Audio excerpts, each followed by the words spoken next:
him and his wife just had a newborn, so that's fantastic news for Bailey Wright and the family. But everyone is ready to go, and looking forward to these games. The last opportunity for players to stake their claim for the world. Trials is not a word I would use, but look, you look at especially the new players who have come in for the first time in the Socceroos camp, and already they've raised the bar. So from the game tonight and Sunday, and then in between the World Cup, the coaching staff have got some big decisions to make on player availability, and the players have got to just go out there and give it their all. That's all. Buat kamu yang mau beli jersey Timnas Indonesia terbaru, langsung aja klik link di deskripsi video ini dan nikmati promo gratis ongkirnya. Buruan sebelum kehabisan. Mohon subscribe channel ini dulu supaya gak ketinggalan berita terbaru Timnas Indonesia. Hasil Timnas Indonesia U-Strip 23 versus Australia, Komang Teguh cetak gol, Garuda Muda unggul 1-0. Timnas Indonesia U-Strip 23 berhasil memimpin 1-0 atas Australia pada babak pertama laga Piala Asia U-Strip 23 2024. Komang Teguh jadi pencetak gol di laga ini.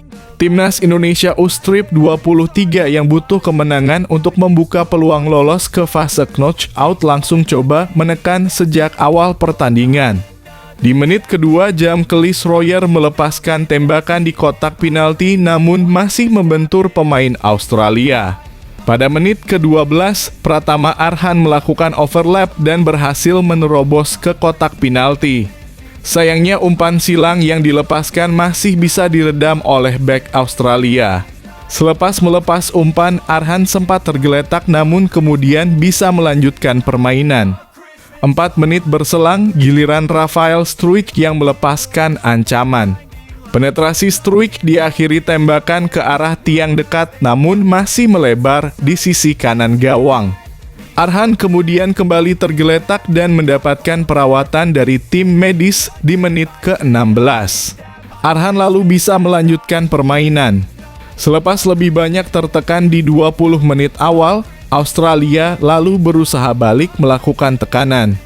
Australia kemudian mendapatkan penalti di menit ke-23. Timnas Indonesia terkena hukuman penalti setelah Komang Teguh melakukan handball di kotak terlarang. Handball terjadi setelah tembakan Mohamed Toure ke arah gawang terkena tangan Komang Teguh. Wasit Majed Mohamed Al-Samrani lebih dulu berkonsultasi dengan wasit VAR. Setelah itu Al-Samrani menuju pinggir lapangan untuk melihat tayangan ulang lewat monitor VAR. Setelah melakukan pemantauan, Al-Samrani lalu memutuskan menunjuk titik putih. Toure lalu maju sebagai eksekutor penalti. Toure lalu melepaskan tembakan ke arah kanan. Hernando Ari bisa menebak tembakan penalti dengan baik. Ia melompat ke arah bola datang dan bisa menepis bola. Permainan lalu berjalan makin menarik. Aksi saling serang dilakukan kedua tim. Pada menit ke-30, Nathan Chu Aon mengirim umpan tendangan bebas yang diterima Marcelino di posisi yang terbuka. Sayangnya, tembakan Marcelino tidak mengarah ke gawang. Tempo permainan masih tinggi di 15 menit akhir babak pertama. Timnas Indonesia menunjukkan transisi posisi yang baik saat bertahan maupun menyerang. Usaha Timnas Indonesia U-Strip 23 akhirnya membuahkan hasil di menit ke-45. Gol tersebut dicetak oleh Komang Teguh lewat sundulan kepala. Gol tersebut berawal dari skema sepak pojok yang dieksekusi Witan Sulaiman.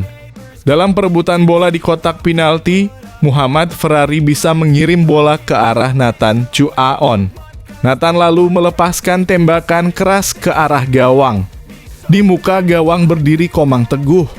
Komang Teguh lalu memutuskan menyundul bola sehingga bola berubah arah dan mengecoh kiper Australia, Patrick Beach.